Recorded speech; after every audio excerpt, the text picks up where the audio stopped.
Entah kenapa atau untuk siapa aku menulis ini, bagaimanapun, ini adalah akhir dunia. Jadi, semua orang pasti tahu apa yang akan kukatakan. Tapi entah kenapa, aku merasa harus menceritakan hal ini kepada seseorang. Jadi, semua dimulai dengan guncangan kecil dari bawah tanah. Tidak ada yang benar-benar memedulikannya, terutama karena daerahku memang rawan aktivitas seismik. Orang mengira ini hanya gempa bumi kecil. Berita di TV membahasnya, tapi hanya sedikit yang benar-benar khawatir. Ayah dan ibuku, umurku baru 12 tahun saat itu, termasuk di antara orang-orang yang khawatir. Tapi mari kita simpan untuk nanti. Hanya dalam setahun, guncangan menjadi makin kuat dan makin sering. Di beberapa daerah, guncangan ini berubah menjadi gempa besar yang menyebabkan sejumlah kerusakan di perkotaan dan pedesaan. Lebih buruknya lagi, gunung berapi yang sebelumnya tidak aktif mulai bangun. Di seluruh dunia, orang-orang mulai cemas. Para ilmuwan banyak membahas tentang perubahan iklim dan dampaknya terhadap umat manusia. Tapi yang pasti, tak seorang pun punya solusinya. Kondisi pun tidak kunjung membaik. Bulan demi bulan berlalu. Kekuatan dan frekuensi gempa bumi serta letusan gunung secara bertahap kian meningkat. Pada awalnya, hanya ada laporan satu bencana alam besar per bulannya. Tapi dalam 2 tahun selanjutnya, setidaknya ada 4 bencana yang terjadi dalam kurun waktu yang sama di setiap sudut dunia. Bahkan, daerah yang biasanya tenang, dihantam gempa bumi yang kemudian diikuti tsunami. Orang-orang mencoba beradaptasi, tapi semuanya terjadi terlalu cepat bagi kami untuk bisa cukup bereaksi. Yang harus kami lakukan hanyalah belajar untuk selalu siap keluar dari rumah dan lari. Kami berhenti membangun gedung apartemen yang besar dan kukuh, serta lebih memilih rumah cetak 3 dimensi yang lebih ringan. Rumah seperti ini mudah hancur, tapi juga mudah dibangun, yang merupakan keuntungan besar. Barang-barang mewah dengan cepat kehilangan nilainya. Sementara di sisi lain, harga perangkat elektronik seluler dan peralatan bertahan hidup meningkat pesat. Orang-orang mulai sangat menghargai apa yang mereka miliki, juga menghargai orang-orang di sekitar. Sesama tetangga saling membantu, dan seluruh kota menyatukan upaya mereka untuk membangun komunitas yang kuat demi mempersiapkan hal terburuk bersama-sama.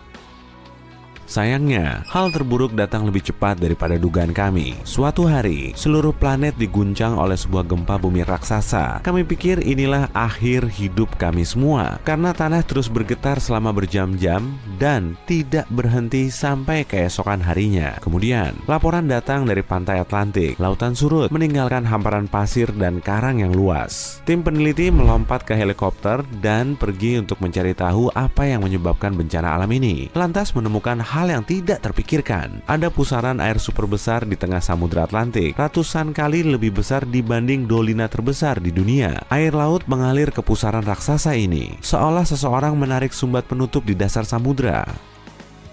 Kurang lebih, itulah yang terjadi. Lempeng tektonik di bawah Atlantik terbelah, membentuk celah besar di dasarnya. Magma mendidih mengalir keluar, tapi padam oleh banyaknya massa air yang kemudian mengalir ke jurang dalam. Air menghilang begitu cepat sehingga permukaannya secara keseluruhan turun dalam hitungan jam. Peristiwa ini dijuluki retakan besar Atlantik, tapi semua ini baru permulaan. Dengan meningkatnya frekuensi gempa bumi dan letusan gunung berapi, pola angin di seluruh dunia berubah, mengakibatkan munculnya badai besar, seolah bumi muak dengan seluruh penghuninya. Tapi seperti yang kukatakan tadi, orang tuaku termasuk yang khawatir dan ingin tahu alasan dibalik semua ini. Orang tuaku adalah ahli geologi di Agensi Antariksa Internasional yang melanjutkan pekerjaannya di tengah semua bencana alam ini, dan merekalah yang akhirnya membuat kesimpulan mencemaskan. Untuk alasan yang belum diketahui, ukuran bumi mulai membesar.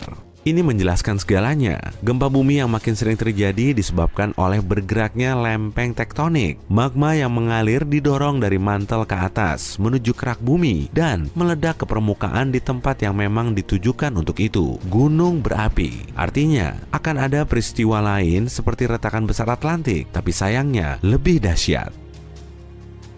Setelah setahun berselang, kami pindah untuk tinggal di agensi bersama keluarga karyawan lain dan pegawai penelitian. Bangunan-bangunan ini dibuat untuk menahan hampir segalanya. Jadi, kami terlindung dari kengerian di luar. Kami menerima sebanyak mungkin orang. Tapi tentu saja, tempat kami tidak cukup. Jutaan orang dibiarkan dengan apa yang mereka punya. Sementara kami hanya bisa berharap semua orang aman. Pada saat itu, seperti yang diperkirakan para ilmuwan, bumi telah membesar 1,5 kali ukuran aslinya. Dan dari bentuknya sekarang, kecepatan pembengkakan bumi terus meningkat. Setahun kemudian di kehidupan bunker ini, kami menyaksikan bumi membengkak 2 kali lipat lagi. Retakan yang bahkan lebih besar dibanding yang ada di Atlantik muncul di berbagai belahan dunia, sehingga kekacauan meluas. Semua orang telah tinggal di bawah tanah, di tempat yang relatif aman. Komunikasi antar benua terputus, dan apa yang kami tahu tentang situasi di permukaan bumi hanyalah berasal dari ekspedisi para ilmuwan pemberani. Planet ini digempur oleh gempa bumi, letusan gunung berapi, tsunami, dan badai yang terjadi hampir setiap hari saat ini. Kehidupan di permukaan hampir mustahil.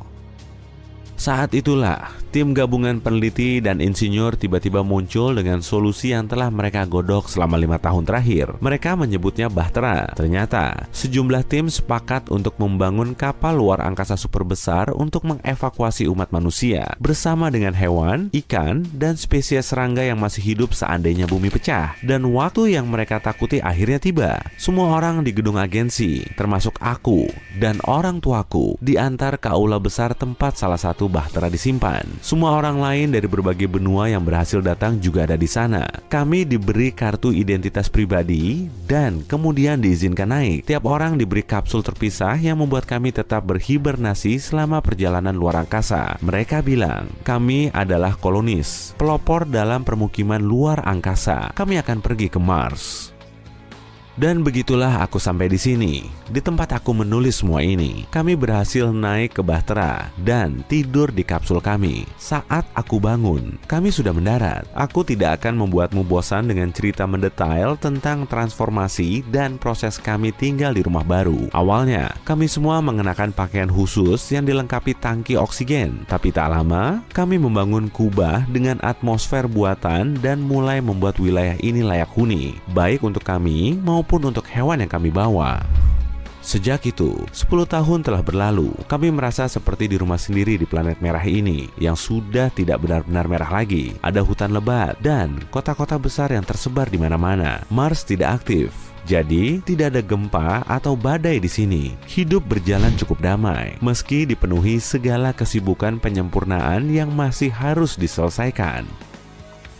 Tapi selama ini, kami dengan cemas menyaksikan planet rumah kita ini bertambah besar. Awalnya, bumi hampir tidak terlihat di langit malam. Tapi setelah sekian bulan berlalu, bumi menjadi makin terlihat. Sampai suatu hari, bisa dilihat secara detail dengan mata telanjang.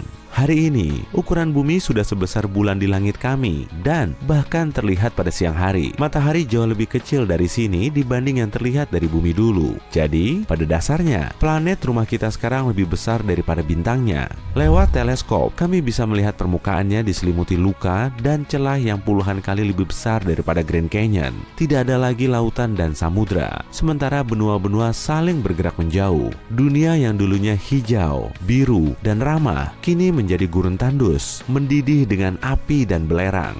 Matahari juga tidak pandang bulu. Saat bumi masih kecil, bintang itu memandikannya dengan siraman cahaya dan kehangatan, memberinya kehidupan dan energi. Sekarang, saat bumi sudah 100 kali lebih besar, matahari menghanguskan permukaannya dan membakar sisa-sisa atmosfernya. Tapi itu masih belum semuanya. Dengan ukurannya sekarang, gravitasi bumi juga bertambah. Karena begitu besar dan masif, bumi telah bertabrakan dengan bulan, bahkan hampir memakannya. Venus, yang mirip dengan bumi sebelumnya, mulai ditarik ke arah planet yang tiba-tiba tumbuh ini dan akan menabraknya juga dalam waktu dekat. Bumi sendiri pun perlahan bergerak menuju matahari. Para ilmuwan mengatakan, suatu hari, bumi akan melahap Venus dan Merkurius lebih dulu, kemudian terbakar seluruhnya dalam panas matahari. Wow, yang kuharapkan sekarang hanyalah tidak perlu melihatnya dengan mata kepalaku sendiri. Bayangkan ada bola panas super besar yang tersembunyi di dalam bumi. Bola ini mengambang di lautan logam cair. Selain itu, bola ini berputar pada porosnya, tapi bergerak lebih cepat dari bagian lain planet kita. Seperti inilah rupa inti bumi. Bola logam padat ini merupakan inti dalam, tebalnya 1.200 km atau sama dengan jarak antara kota New York dan Chicago, dan seluruhnya terbuat dari besi panas dan nikel. Inti luarnya adalah lautan logam cair. Untuk mencapai tepinya, kamu perlu menggali terowongan ke pusat bumi sejauh kira-kira 5.950 km. Tapi kamu pasti tidak mau pergi ke sana, karena disinilah titik terpanas di planet ini. Suhunya 61.000 derajat Celcius, jauh lebih panas daripada suhu permukaan matahari. Hal luar biasa lainnya tentang tempat ini adalah gravitasi di inti luar bumi 3 kali lebih kuat daripada di permukaan bumi. Artinya, jika entah bagaimana kita bisa menemukan cara untuk tinggal di dekat inti bumi dan kamu melempar batu ke sana, batu itu akan jatuh 3 kali lebih cepat dari biasanya. Batunya akan jadi 3 kali lebih berat. Tubuhmu juga akan jadi 3 kali lebih berat, tapi ini bukan masalah karena ada banyak hal yang jauh lebih buruk akan segera terjadi. Kehidupan di inti bumi berbanding terbalik dengan kehidupan di stasiun luar angkasa internasional dan akan jauh lebih sulit daripada hidup di permukaan bumi. Kamu akan kesulitan memegang garpu hanya karena garpu terasa jauh lebih berat dari biasanya. Makan siang bisa jadi sangat menantang. Menulis dengan pulpen di kertas atau mengetik di komputer akan membuatmu banjir keringat. Tapi jika manusia bisa menyesuaikan diri dengan kondisi ini, mereka akan jauh lebih kuat. Manusia telah memanfaatkan panas yang berasal dari dalam bumi sebagai sumber energi. Banyak perusahaan menggunakan energi ini untuk memanaskan air yang menghasilkan uap. Uap ini digunakan untuk menggerakkan turbin yang menghasilkan listrik. Jika inti bumi menjadi dingin dan kehilangan panasnya, listrik yang dihasilkan uap mungkin jadi sangat mahal. Beberapa bagian di bumi mungkin akan jadi sangat gelap karena banyak orang kembali menggunakan lilin dan api untuk penerangan di malam hari. Dan lupakan saja mobil listrikmu karena mengecasnya akan menghabiskan banyak uang. Telepon, komputer, internet, semua ini akan lebih mahal harganya. Tapi semua ini belum ada apa-apanya. Lihat saja nanti. Rotasi inti yang panas menciptakan medan magnet bumi. Medan ini seperti perisai yang melindungi kita dari matahari dan luar angkasa. Jika perisai ini hilang, radiasi matahari dan kosmik akan melewati atmosfer. Pasokan listrik akan menjadi sangat tidak stabil. Microwave, TV, ceret, lampu lalu lintas, dan komputer semuanya bisa rusak. Layar laptop atau ponselmu akan menyala dan mati secara acak. Video tidak bisa diputar dan baterai bisa habis dalam sekejap. Satelit akan berhenti berfungsi, yang artinya tidak akan ada lagi sistem GPS yang dapat diandalkan. Ucapkan selamat tinggal pada peta navigasi di ponsel. Peralatan dengan gelombang radio juga akan berhenti bekerja. Jadi, kamu tidak akan dapat melakukan panggilan atau mengirim pesan. Sekarang pun, di mana medan magnet kita masih berfungsi normal, ledakan besar di matahari dapat menciptakan badai magnet yang mengganggu alat elektronik dan mempengaruhi kesehatan manusia.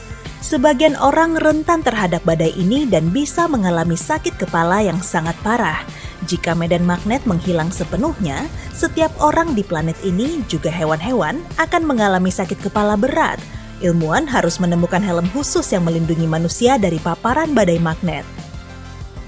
Jika inti bumi jadi dingin dan kamu tersesat di hutan, kamu akan kesulitan menemukan jalan pulang, bahkan dengan peralatan sederhana. Tanpa medan magnet yang berasal dari inti bumi yang aktif, jarum kompasmu tak akan lagi menunjukkan mana utara, selatan, timur, dan barat. Kamu akan melihat burung di langit menggila. Mereka akan kehilangan arah selama musim dingin, karena selatan sudah tidak ada lagi. Malah takkan ada hewan yang bisa bermigrasi. Di langit, alat penunjuk lokasi di pesawat akan berhenti berfungsi. Artinya, takkan ada lagi perjalanan udara sampai orang menemukan cara baru untuk bernavigasi. Tapi, hey, mari kita lihat sisi terangnya. Inilah kenapa kami ada di sini. Kamu tidak perlu pergi ke kutub utara untuk melihat Northern Light. Aurora akan muncul di langit malam di semua tempat.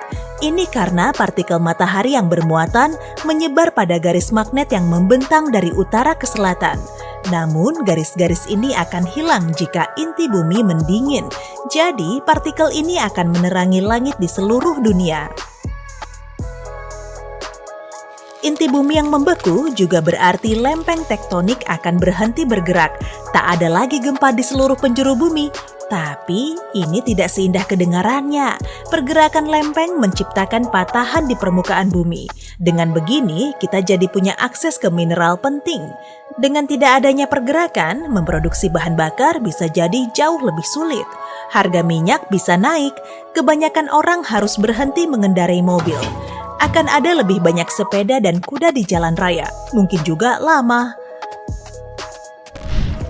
Gunung berapi juga akan berhenti meletus. Jika inti bumi mendingin, magma juga jadi dingin.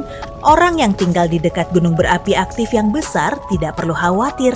Tapi ada sisi negatifnya. Gunung berapi mengandung banyak zat dan mineral yang bermanfaat. Tanah di sekitar gunung berapi sangatlah subur sehingga sangat bagus untuk pertanian. Jika demikian, lebih banyak orang harus makan makanan yang dibuat secara artifisial. Akan ada masalah besar dengan pasokan produk makanan alami. Nantinya hanya orang kaya yang mampu membeli roti lapis isi tomat dan timun.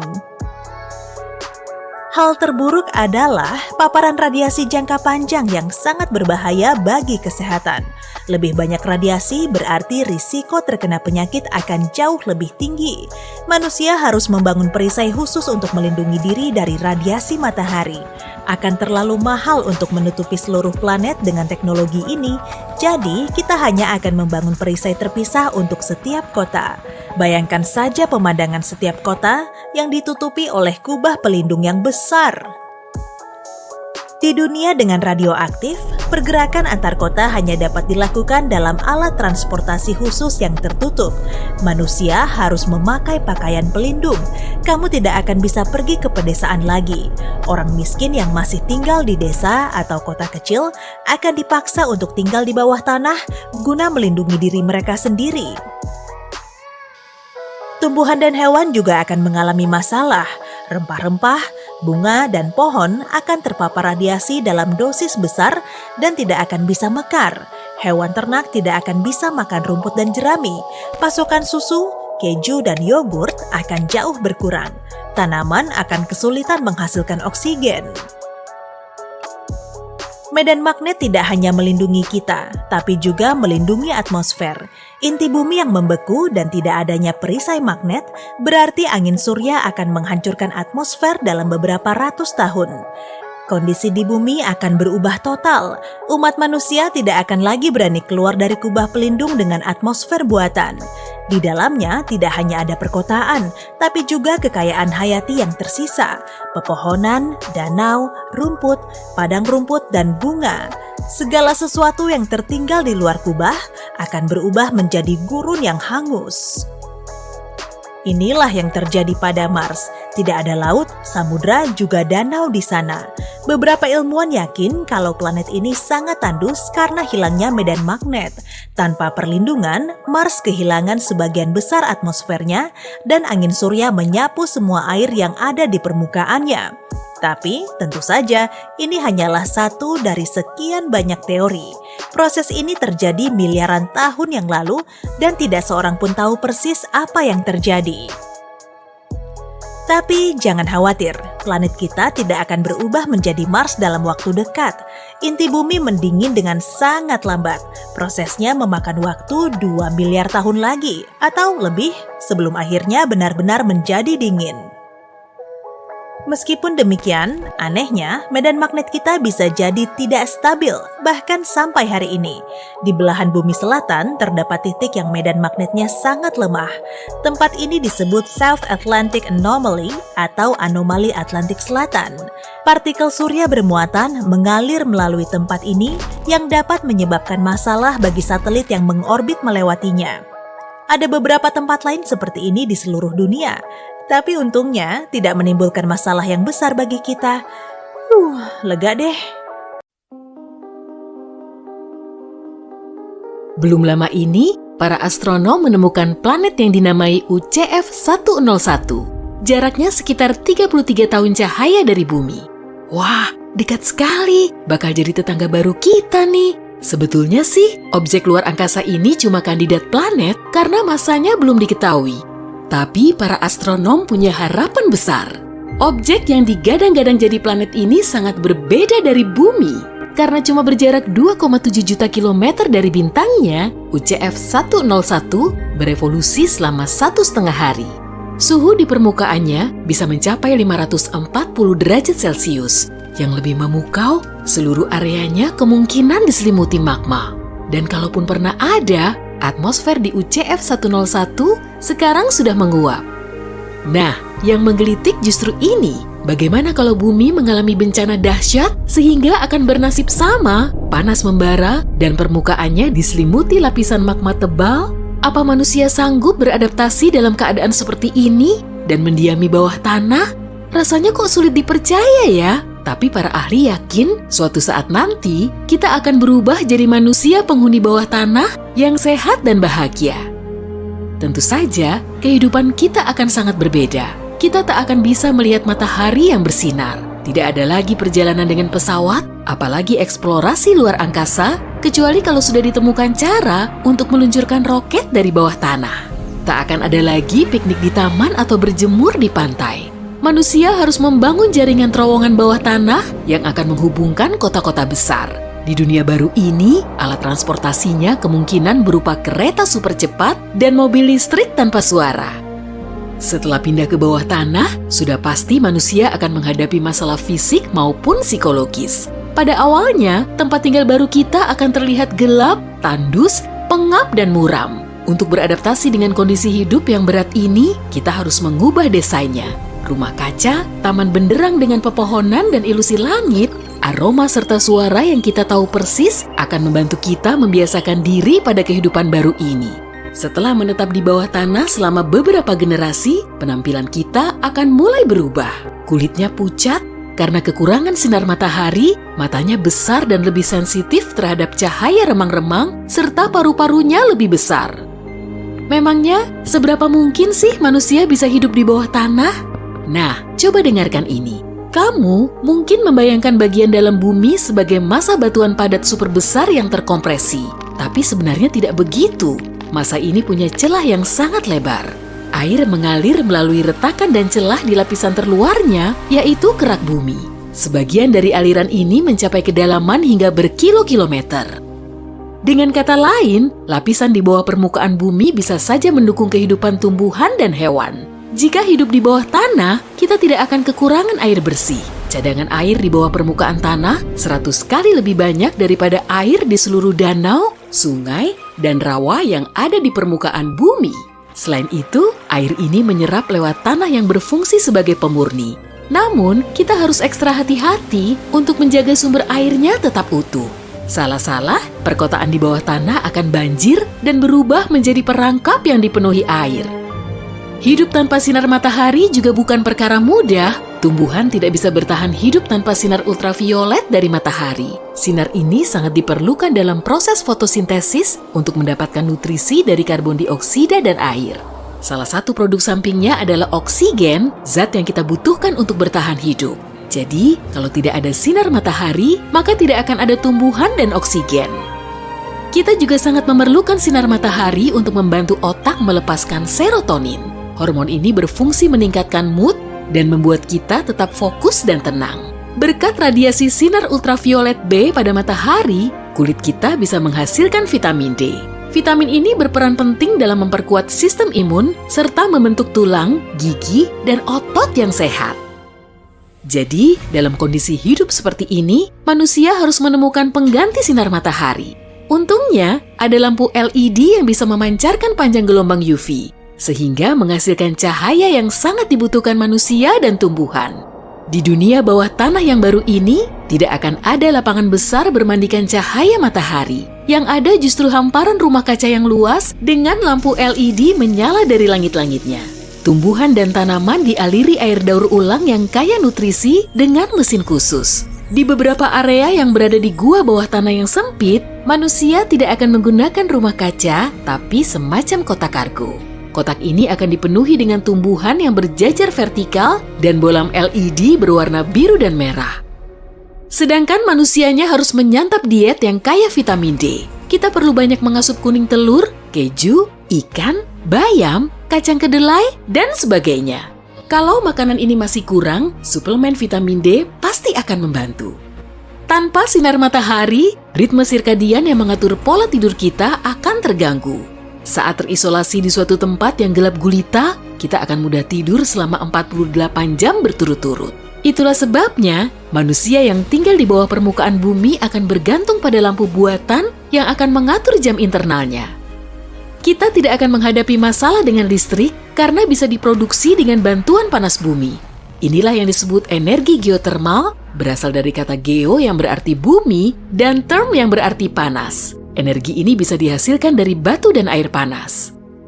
Planet kita terdiri dari beberapa lapisan, mirip bawang lah ya. Lapisan terdalamnya berupa inti padat yang berdiameter 2.400 km dan terbuat dari besi.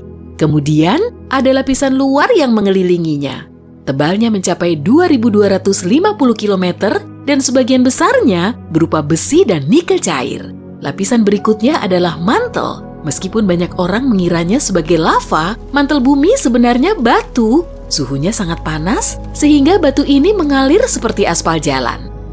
Suhu di inti bumi mencapai 6.000 derajat Celcius, 1.000 derajat Celcius lebih tinggi dari suhu di permukaan matahari. Mantel bumi juga sangat panas, 4.000 derajat Celcius di dekat intinya, dan 200 derajat Celcius di bagian terluarnya. Wah, pantas saja manusia tidak akan kesulitan untuk mengubah panas ini jadi energi listrik. Tapi kan, inti planet kita sangat panas, jadi manusia tidak akan bisa membangun kota terlalu dalam di bawah bumi. Semua area yang bisa dihuni kemungkinan besar terdapat di dekat permukaan bumi. Bagian terluar bumi yaitu kerak bumi mirip seperti kulit telur rebus. Bagian ini terpecah menjadi bongkahan-bongkahan super besar bernama lempeng tektonik. Saat dua lempeng bertabrakan, gunung baru terbentuk dan celah bermunculan di dasar lautan. Lebarnya juga akan beragam dari 40 km di bawah benua hingga 8 km di bawah lautan. Pelan tapi pasti, bongkahan ini terus bergerak dan mengapung di mantel bumi. Maka, kota-kota di bawah tanah juga akan bergerak. Namun, sepertinya kita tidak akan merasakan gerakan ini. Wah iya, pada abad ke-17, manusia mulai meyakini kemungkinan adanya dunia lain di bawah planet kita. Gagasan ini bersumber dari teori bumi berongga yang menyatakan kalau setengah planet kita terangkat oleh berat permukaannya. Di bawah permukaan bumi, terdapat area yang kosong. Matahari kecil menggantung di bagian tengah rongga tersebut, menciptakan lingkungan tropis nan nyaman di bagian dalam bumi. Lapisan ini bisa dimasuki melalui salah satu retakan di kutub selatan dan utara. Suatu ras dengan peradaban maju diyakini telah berdiam di bawah permukaan bumi. Makhluk ini hidup tentram selama berabad-abad, yang pasti bukan manusia. Teknologi mereka unik, misalnya kendaraan terbang. Karena iklim di bawah sana lebih baik daripada di permukaan planet kita, ras ini jauh lebih kuat dan lebih sehat. Meskipun terdengar seperti plot di film sains fiksi, beberapa ilmuwan terkenal mendukung teori ini. Sebagian malah masih percaya ada dunia lain di dalam planet kita. Tapi kalau memang bumi berongga, tidak akan ada medan magnet dong. Angin surya akan menyingkirkan atmosfer dalam sekejap. Planet hijau kita terbengkalai dan tidak bisa dihuni seperti Mars. Planet kita punya medan magnet karena proses yang berlangsung di inti bumi yang tidak berongga. Logam cair terus-menerus bergerak di inti terluarnya menghasilkan arus listrik.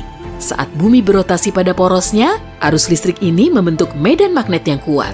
Sisi magnetosfer yang mengarah ke matahari sebesar 10 kali radius bumi. Dan sisi lainnya membentang di magnetotail sepanjang 200 kali dari radius bumi. Ini terjadi dulu sekali dan jauh sekali dari planet kita di seberang alam semesta. Ledakan dahsyat radiasi gamma berlangsung hanya setengah detik. Tapi ledakan itu melepaskan jumlah energi yang sangat besar. Lebih dari yang dihasilkan matahari dalam 10 miliar tahun. Cahaya singkat ini menerangi langit, setelah itu kilauan yang jauh lebih lembut dan lama menggantikannya. Melihat cahaya yang pudar ini, para astronom di bumi menyadari sinyal inframerah aneh. Sinyal itu tak terlihat oleh mata manusia, tapi bisa diketahui sebagai panas. Setelah meneliti fenomena ini dengan gelombang sinar X, radio, optis, dan inframerah, tim astrofisika membuat kesimpulan mengejutkan. Tampaknya, manusia akhirnya melihat magnetar baru untuk kali pertama. Magnetar ini kemungkinan terbentuk setelah dua bintang neutron bersatu. Itu menghasilkan kilonova, salah satu ledakan bintang paling terang dan besar. Cahayanya akhirnya mencapai bumi pada 22 Mei 2020. Tapi tunggu dulu, bagaimana kalau kita cari tahu dulu apa itu nova, magnetar, dan bintang neutron? Bayangkan bintang besar yang setidaknya 5 kali massa matahari mencapai akhir riwayatnya. Itu mungkin karena ia kehabisan bahan bakar nuklirnya. Jika itu terjadi, bintang itu mulai mendingin. Tekanan di dalamnya turun dan gravitasi mulai menekan ke dalam. Lalu, massa yang lebih dari 1 juta kali massa bumi runtuh dalam 15 detik. Itu terjadi sangat cepat, sehingga gelombang kejut hebat menyebabkan bagian luar bintang meledak dan menghasilkan ledakan cahaya yang membutakan. Ledakan kuat ini disebut supernova. Yang tersisa adalah inti yang luar biasa padat dengan awan gas panas besar disebut nebula yang membentang di sekitarnya. Jika bintangnya sudah cukup besar, lebih dari 10 kali ukuran matahari, ia kemungkinan berubah menjadi lubang hitam. Omong-omong, saat satu bintang yang ukurannya mirip matahari kehabisan bahan bakarnya, ia berubah menjadi katai putih. Ia mengeluarkan sebagian besar materi luarnya dan hanya inti panas bintang ini yang bertahan. Inti seperti itu biasanya mencapai suhu 100.000 derajat Celcius.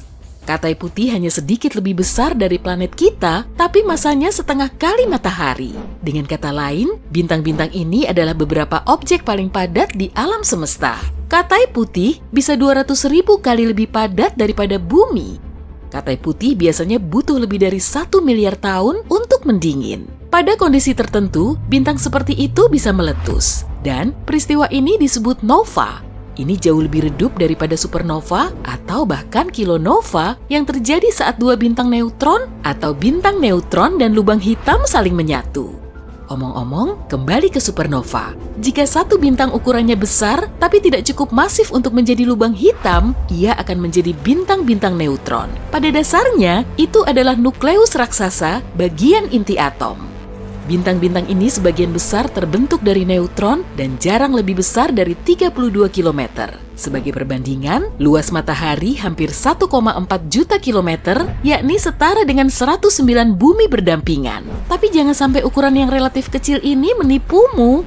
Bintang neutron setidaknya 1,5 kali lebih berat dari matahari dan memiliki medan magnet kuat. Jika kamu mengambil sesendok teh saja bagian dalam bintang ini, materi ini akan berbobot lebih dari 1 miliar ton. Itu sangat padat sehingga menjadikan bintang neutron termasuk dalam objek paling ekstrem yang diketahui manusia.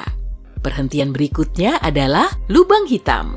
Saat dua bintang neutron bersatu, bintang-bintang itu seringkali menciptakan bintang neutron baru yang jauh lebih berat. Dalam milidetik atau kurang, bintang ini bertabrakan dan menjadi lubang hitam. Tapi para astronom yang meneliti kilatan cahaya yang terekam pada bulan Maret berpikir mungkin akan ada hasil lain. Mereka hampir yakin telah melihat sesuatu yang belum pernah mereka amati, yaitu kelahiran magnetar. Magnetar adalah bentuk eksotis dari bintang neutron dengan medan magnet yang sangat kuat. Ia 1.000 triliun kali lebih kuat dari medan magnet bumi. Medan ini juga sangat perkasa sehingga memanaskan permukaan bintang tersebut sampai 10 juta derajat Celcius. Bintang neutron itu aneh dan menyeramkan. Bagian dalamnya adalah partikel yang terus menari dalam kondisi ekstrem. Hal ini menghasilkan struktur tak terduga dan aneh. Misalnya, lebih dekat ke permukaan, ratusan neutron membentuk gumpalan. Itu seperti noci ruang angkasa aneh. Semakin kamu masuk ke dalamnya, neutron-neutron tadi membentuk rantai panjang. Tapi bukan berarti kamu bisa menjelajahi bintang neutron dari dekat ya. Rantai panjang ini terlihat seperti lapisan spaghetti. Di bawahnya, ada wilayah yang bahkan memiliki tekanan lebih ekstrem. Di sanalah spaghetti kita tadi berubah menjadi lembaran lasanya. Ya, sekalian saja, karena tadi kita menggunakan perbandingan pasta kan? Akhirnya, di bawah semua lapisan ini, bahkan lasanya kehilangan bentuknya dan menjadi massa tak berbentuk. Tapi bahkan dalam gumpalan ini, ada beberapa celah berbentuk tabung. Itu terlihat seperti pasta ziti ya. Satu hal lagi soal bintang neutron, mereka terus berputar. Dan putaran ini cepat, lebih dari beberapa ratus kali per detik. Bintang neutron yang berputar paling cepat membuat lebih dari 700 putaran per detik. Itu 42.000 kali per menit. Bintang neutron juga memiliki medan magnet sangat kuat. Itu sebabnya jika ada kehidupan di bintang neutron, kehidupan itu akan dalam bentuk 2 dimensi. Gravitasi bintang ini sangat kuat sampai benar-benar meratakan apapun yang ada di permukaannya. Dan jika bintang itu memiliki atmosfer, atmosfernya tak akan berada lebih jauh dari 30 cm di atas permukaan. Tapi jika bintang neutron aneh dan menyeramkan, magnetar juga mungkin lebih dari itu. Karena tarikan magnetnya yang sangat kuat, bintang ini akan menang telak dalam kompetisi medan magnet terkuat. Singkatnya, magnetar adalah magnet paling kuat di alam semesta. Medan magnetnya bisa benar-benar mengacaukan lingkungan. Atom yang tak cukup beruntung mendekati bintang itu meregang menjadi garis setipis pensil. Jika kamu berada beberapa ratus kilometer dari magnetar, nasibmu akan buruk. Medan magnet ini pertama akan merusak bioelektrisitasmu. Artinya, impuls sarafmu tak akan berfungsi lagi. Tapi bukan itu saja, molekulmu pun akan berubah dalam pengaruh medan bintang ini. Pada akhirnya, kamu mungkin akan menghilang. Jika magnetar terbang dalam jarak 160.000 km dari bumi, ia akan menghapus data semua kartu kredit di dunia. Para astronom pernah melihat magnetar, tapi mereka tak pernah menyaksikan magnetar lahir. Setelah cahaya pertama terdeteksi, para ilmuwan mengerti ada yang tak masuk akal. Mereka membandingkan berbagai macam pengamatan. Hasilnya, cahaya yang ditemukan dari teleskop luar angkasa Hubble 10 kali lebih terang daripada yang diprediksi. Informasi ini membuat para ilmuwan berpikir di luar kebiasaan. Mereka menyadari fenomena yang sepenuhnya baru sedang terjadi. Tim ilmuwan ini memiliki beberapa teori yang bisa menjelaskan cahaya terang aneh itu. Tapi yang paling mungkin juga adalah yang paling eksentrik. Sebelumnya, para ilmuwan berpikir magnetar hanya muncul setelah bintang masif meledak dan meninggalkan bintang neutron yang bermagnet besar. Tapi sekarang, mereka menduga sejumlah magnetar kecil mungkin muncul dengan lebih tenang, yakni setelah 2 bintang neutron menyatu. Para ilmuwan hanya mengetahui sekitar 10 magnetar di galaksi Bima Sakti. Mereka tak tahu pasti apa yang membuat bintang ini memiliki medan magnetis sangat kuat. Apapun itu, magnetar sepertinya tak bertahan lama. Setelah sekitar 10.000 tahun, mereka kembali ke dalam kondisi bintang neutron yang lebih familiar. Mereka masih sangat magnetis dan sangat padat, tapi tidak begitu ekstrem. Magnetar terdekat yang diketahui manusia adalah sekitar 9.000 tahun cahaya jauhnya dari bumi di rasi bintang Carina. Menurut para astronom, bintang aslinya 30-40 kali masa matahari dan itu sangat besar. Magnetar lainnya berjarak 18.000 tahun cahaya dari bumi, ia tiba-tiba mulai meledak pada tahun 2002. Sekitar 80 ledakan terekam dalam rentang waktu 4 jam. Setelah itu, magnetar ini tak pernah aktif lagi. Omong-omong, para peneliti juga sangat antusias melihat kilonova. Kilonova terjadi saat 2 bintang neutron seharusnya bersatu. Kilonova lebih dari 1000 kali lebih terang daripada nova biasa. Sebelumnya, para astronom hanya memiliki satu peristiwa semacam itu yang dikonfirmasi dan diteliti. Namun, kilonova yang terekam pada bulan Maret terlihat berbeda. Dan itu memungkinkan para ilmuwan menjelajahi keragaman yang tidak mereka tahu. Matahari kita kenapa tuh? Ada yang bilang mataharinya lagi ngamuk, tapi maksudnya apa ya? Emangnya kita perlu takut? Iya, kali ini kita perlu takut. Cahaya matahari yang terlalu banyak kurang bagus bagi kita. Sinar ultravioletnya berbahaya untuk kulit. Makanya, manusia telah mengadaptasikan spektrum pigmentasi kulit. Semakin banyak cahaya matahari yang ditangkal, semakin banyak juga pigmentasi yang kita perlukan. Topi lebar dan tabir surya ber-SPF tinggi, bebas minyak juga bisa ngebantu, terutama bagi orang berkulit cerah. Lalu, gimana ya bumi kita bakal mengantisipasinya? Nah, terlebih dulu kita perlu bikin estimasi yang pas mengenai matahari yang ngamuk ini. Matahari memasuki siklus aktif, tenang dan aktif lagi tiap 22 tahun dan pasang surutnya terjadi tiap 12 tahun. Penyebab kejadian ini masih belum diketahui dan cuma terjadi begitu aja. Mungkin memang ada alasannya sih, tapi para saintis belum bisa mastiin. Yang mereka tahu, tiap siklusnya dibarengi dengan pergantian kutub magnet matahari. Peristiwa ini cukup bikin kaget, apalagi kutub magnet bumi nggak pernah kebalik selama 600.000 tahun terakhir. Belakangan ini, matahari terlihat sangat tenang dan kondisi terkalemnya udah berlangsung lebih dari 100 tahun yang lalu. Kondisi ini juga bikin kita bertanya-tanya, siklus aktif, tenang, dan aktifnya telah berubah jadi aktif, tenang, dan tenang lagi. Itu pun masih berubah-ubah. Tapi aku mau ngebocorin soal prediksi kondisi matahari dalam beberapa tahun ke depan.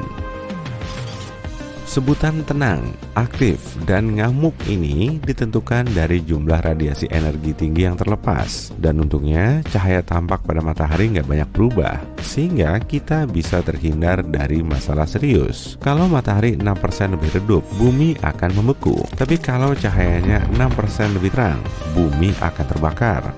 Cara termudah untuk nyari tahu aktivitas matahari adalah dengan mengamati bintik matahari. Semakin banyak bintiknya, maka semakin tinggi aktivitasnya. Diagram kupu-kupu bisa melacak aktivitas bintik matahari tiap 12 tahun. Caranya dengan nunjukin proses hilang dan munculnya bintik matahari secara berkala di berbagai bagian matahari. NASA memprediksi matahari tengah memasuki siklus tenang seperti siklus sebelumnya, tapi kelihatannya juga nggak begitu. Saat ini, matahari kita memasuki siklus ke-25. Siklus 12 tahunan ini dicatat pertama kali pada tahun 1755. Dan siklus aktivitas matahari ini diperkirakan akan mencapai puncaknya pada tahun 2025. Jumlah bintik matahari yang terlihat telah melampaui perkiraan NASA. Jadi kelihatannya siklus ini nggak akan tenang. Bumi diprediksi akan mengalami radiasi ledakan matahari superaktif selama beberapa tahun ke depan. Di awal Februari tahun ini, 40 dari 49 satelit komunikasi SpaceX di atas atmosfer bumi hancur lebur oleh ledakan matahari, angin surya, atau gas plasma elektromagnetik berkecepatan tinggi dari matahari telah menekan atmosfer bumi hingga menyebabkan satelit Elon Musk kehilangan integritas orbitnya, kemudian jatuh lagi ke bumi. Bintik matahari memang kelihatan hitam, tapi sebetulnya nggak gelap, hanya saja nggak seterang permukaan matahari. Untuk lebih jelasnya, kamu bisa nyalain bohlam 25 watt di dekat bohlam 100 watt. Bohlam yang 25 watt kelihatan gelap kan? Begitupun dengan bintik matahari. Objek ini selalu muncul berpasangan karena pengaruh badai magnetik di dalam gas plasma. Satu bintiknya bermuatan magnet positif dan satunya lagi negatif. Jarak di antara kedua bintik bisa berkali-kali lipatnya bumi, dan disinilah arus listrik mengalirkan busur api yang berasal dari gas terionisasi. Suar matahari juga nggak kalah penting. Ledakan elektromagnetik kuat ini punya keterkaitan dengan bintik matahari. Saat gas plasma matahari yang super panas itu terus berpilin, garis medan magnet pada bintik matahari juga ikut berpilin. Lalu, setelah garis ini patah, ledakan kuat akan melepaskan radiasi sinar X dan sinar gamma dalam kecepatan cahaya. Gas kasat mata juga ikut terlepas. Suar matahari punya sistem klasifikasi berdasarkan kekuatannya. Yang paling berbahaya adalah suar matahari kelas X. Jenis suar ini bisa mematikan radio di seluruh dunia, serta membahayakan satelit, para astronot, dan penumpang pesawat di ketinggian. Suar matahari kelas M menghasilkan aurora cantik di kedua kutub bumi. Sedangkan suar matahari kelas C nggak menimbulkan efek berarti, tapi suar matahari nggak termasuk ledakan paling besar di permukaan matahari. CME, singkatan dari Coronal Mass Ejection atau lontaran massa corona, jauh lebih masif dan lebih berbahaya kalau sampai mengarah ke bumi. Jadi singkatnya, lontaran massa corona adalah ledakan yang berasal dari korona matahari. Ledakan ini melepaskan jutaan ton gas terionisasi panas dari korona. Kata korona sendiri berasal dari bahasa Latin yang berarti mahkota. Bagian ini berupa lapisan tipis gas terang di sekitar permukaan matahari. Korona matahari jauh lebih panas dari permukaannya. Suhu permukaan matahari berada di kisaran 5.550 derajat Celcius, sedangkan suhu koronanya sekitar 555.500 sampai 1.111.000 derajat Celcius. Kok suhu korona matahari jauh lebih panas ya? Memangnya proses apa aja yang berlangsung di situ? Para saintis masih perlu mendalaminya. Teori terbaru menyatakan panas corona disebabkan oleh gelombang bunyi dan reaksi nuklir matahari bisa menghasilkan banyak bunyi. Proyek GONG, singkatan dari Global Oscillation Networking Group alias Grup Jaringan Osilasi Global, didirikan untuk mengamati gelombang bunyi di matahari. Rupanya matahari kita bisa ngeluarin bunyi atau berosilasi mirip lonceng. Makanya para saintis mendirikan 5 tempat observasi di seluruh dunia yang berlokasi di India, Australia, Kepulauan Canary, Chili, dan Amerika Serikat. Di tempat-tempat ini mereka mengamati lebih dari 10 juta gelombang bunyi yang bergerak di permukaan matahari dan sekitarnya. Karena saat ini matahari berada dalam fase aktif, kita bisa ngelihat lontaran massa corona yang lebih kuat ke arah bumi. Gas yang dilepaskan matahari kemudian terionisasi, sedangkan elektronnya terlepas oleh panas. Akibatnya, bisa terjadi badai proton di ruang angkasa yang bergerak secepat 804,67 km per detik. Inti atom bermuatan positif ini kemungkinan besar akan dihambat atau dibelokkan oleh medan magnet di sekitar bumi. Atmosfer kita nggak bisa menangkal badai proton, meski 1,6 km udara di atas bumi bisa menghentikan sinar X dari suar matahari. Angin partikel cuma bisa dihentikan oleh magnetosfer bumi. Aurora cantik di sekitar kedua kutub magnet bumi bisa aja muncul. Bahkan kemungkinan besar akan meluas sampai ke garis lintang tengah saat bumi melintasi pelepasan massa corona. Amerika Serikat baru aja meluncurkan probe antariksa menuju korona matahari. Area ini bisa meluas sampai berkilo-kilometer. Bahkan Parker Solar Probe telah menjelajahi permukaan matahari sejauh 6.276.442 km atau sekitar 1/10 kalinya jarak matahari ke Merkurius. Meski terpapar suhu setinggi 1315,5 derajat Celcius, probe ini tetap berada pada suhu ruangan. Pelindung panas dari komposit karbon setebal 11,43 cm mampu melindungi teleskop dan magnetometer di dalam probe. Semua perangkat ini digunakan untuk mengukur intensitas angin surya. Kelima antena yang mengarah ke gas corona terbuat dari alloy yang bisa menahan suhu ekstrim. Siklus tenang matahari yang berlangsung 2 kali sekaligus kayak gini bikin kita jadi was-was. Bintik matahari sama sekali nggak terlihat di permukaannya dalam waktu lama. Seakan-akan distorsi magnetik yang biasanya kita lihat di fotosfer telah runtuh di bagian dalam. Magnetisme kuat sedang naik ke permukaan dan menembus korona. Pusat Nasional Riset Atmosfer di Boulder, Colorado, Amerika Serikat memprediksi siklus matahari ke-25 ini akan jadi salah satu siklus terkuat. Siklus matahari sebelumnya sangat tenang dan cuma ada 116 bintik matahari yang terlihat, padahal rata-ratanya berada di angka 170. Menurut prediksi, pada siklus matahari ke-25 akan ada 210 sampai 260 bintik matahari. Makanya, siklus ini akan jadi salah satu siklus terkuat sepanjang masa. Kita akan kehilangan lebih banyak satelit karena angin surya bertiup lebih kencang. Selain itu, jaringan listrik kita akan mengalami kelebihan daya saat puncak badai proton pada tahun 2025. Artinya, akan terjadi gangguan layanan internet ketika proton bermuatan positif melewati kabel dan trafo hingga mengalirkan daya berlebih. Tanggal 12 Maret 1989 silam, pelepasan massa corona kuat melanda planet kita dan mengacaukan jaringan listrik. Jangan-jangan hal kayak gini bakal terjadi lagi dalam waktu dekat? Semoga aja enggak, tapi kita perlu waspada. Semua bintang yang kita lihat, termasuk matahari, berada dalam sebuah keseimbangan dari berbagai kekuatan. Bintang merupakan objek yang sangat berat, sehingga gravitasinya pun juga kuat. Gravitasi ini menekan planet dari luar dan membuatnya mengecil.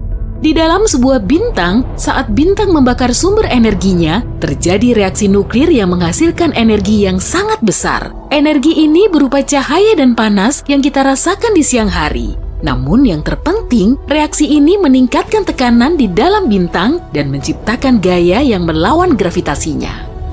Selama sumber energi bintang tersebut masih penuh, semuanya aman. Tapi kalau energinya habis, tekanan di dalam bintang menurun dan gravitasinya lah yang akan menang. Bintang seukuran matahari dapat bersinar selama 10 miliar tahun. Usia matahari sekitar 4,5 miliar tahun dan setengah dari sumber energinya telah habis terbakar.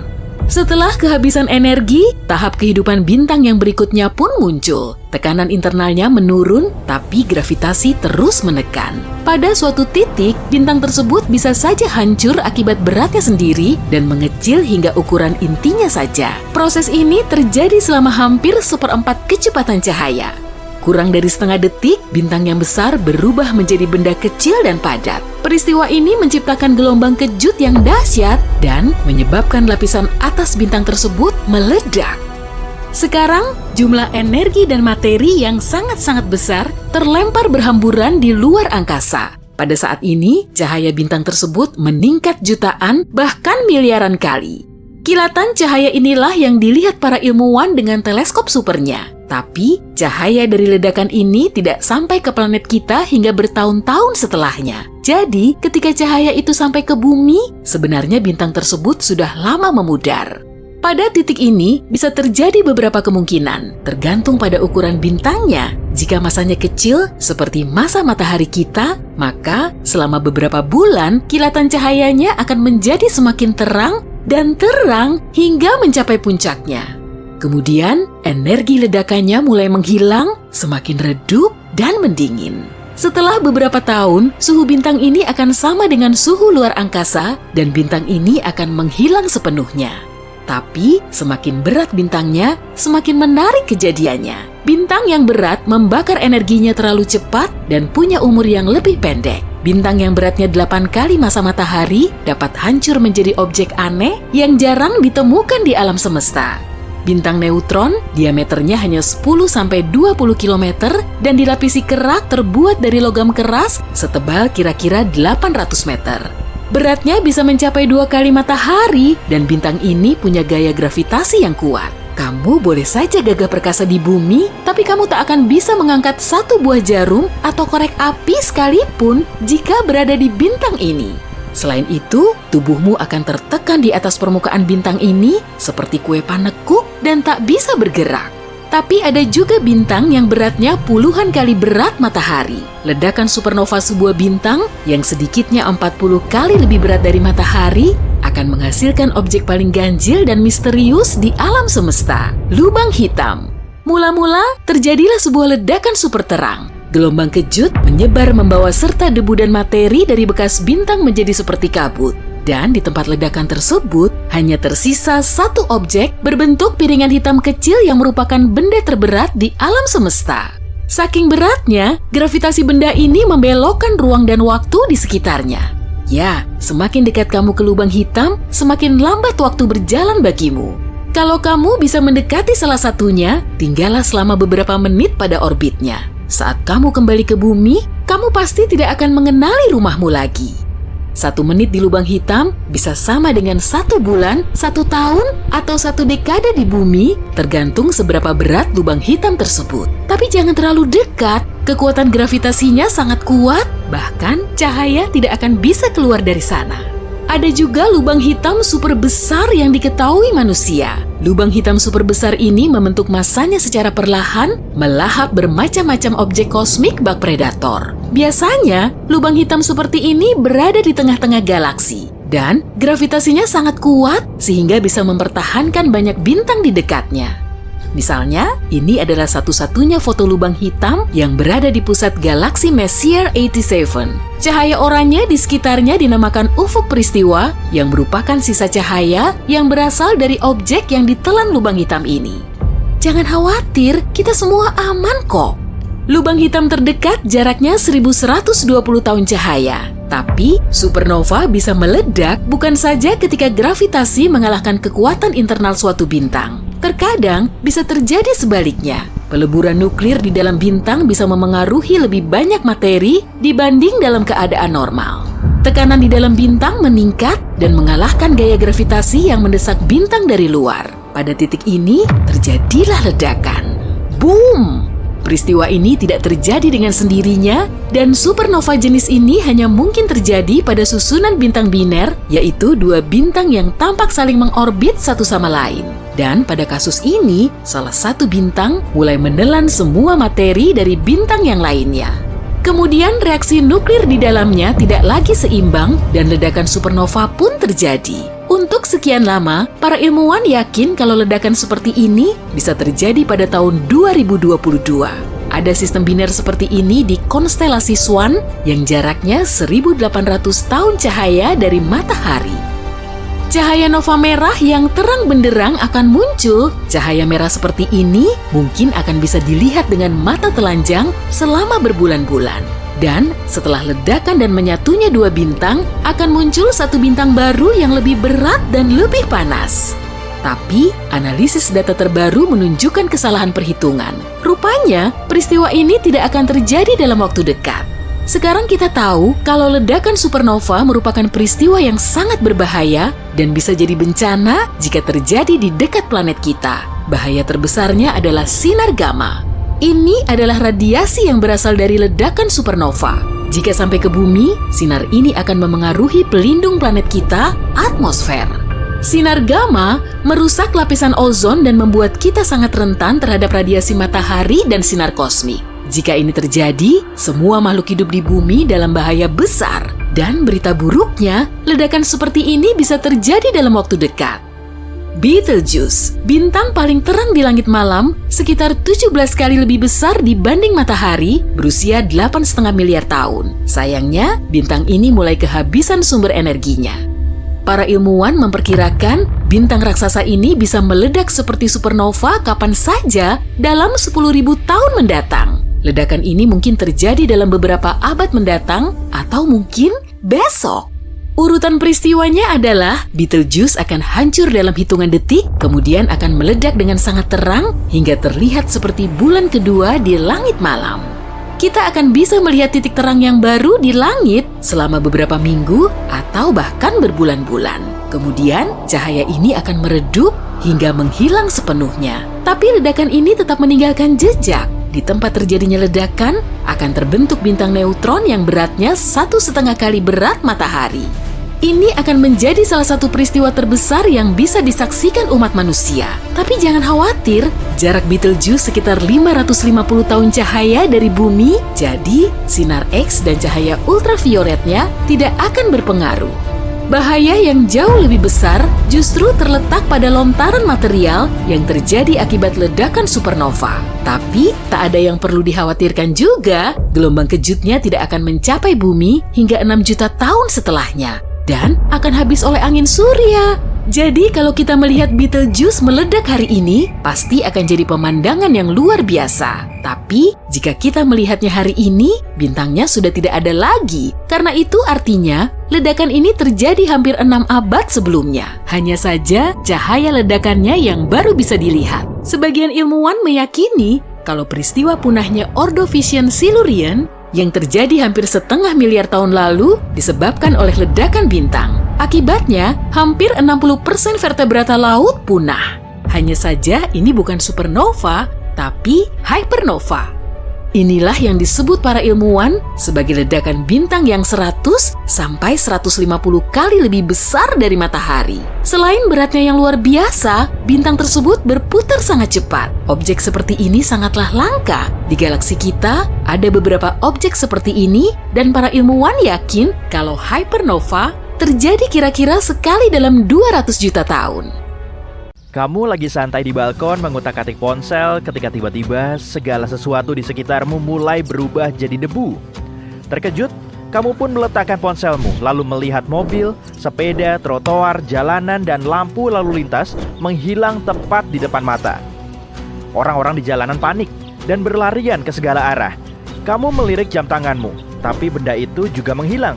Kamu berbalik untuk melihat kamarmu melalui pintu balkon dan melihat semua perabotanmu berubah jadi debu. Kamu melihat kembali ke jalanan dan tidak melihat apa-apa selain badai debu. Rumahmu mulai bergetar. Kamu berlari ke bawah dan berdiri di tengah jalan. Tepat waktu sebelum kamu melihat semua bangunan di kompleksmu berubah jadi debu.